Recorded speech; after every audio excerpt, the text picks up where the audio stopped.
কি ব্যাপার, এবার ঈদের বাড়িটা যাবে না নাকি? যাবো ভাই, বিকালে। তো বাড়ি যাবি, ঈদের টিকিট কাটছিস? হ্যাঁ। চলো, আমাদের যাওয়ার সময় হয়ে গেছে।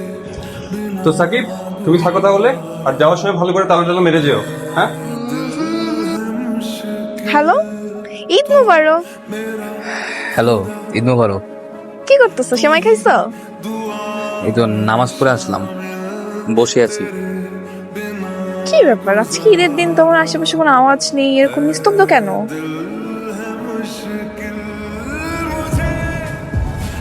ওই সবাই বাইরে গেছে তো, আমি ভিতরে, তাই এরকম লাগতেছে। ও আচ্ছা, আন্টি কেমন আছে? মা মা অনেক ভালো আছে আল্লাহর রহমতে। আচ্ছা শোনো, আমি আন্টির সাথে একটু কথা বলতে চাই, ভিডিও কল দিচ্ছি, ধরো। ওকে? না না, এখন কল দিও না, মা কি হয়েছে তোমার? আমাকে মিথ্যা কথা কেন বলছো? আর তুমি বাড়িতে যাওনি কেন? কোনো সমস্যা আমাকে বলো। আমার কাছে টাকা ছিল না।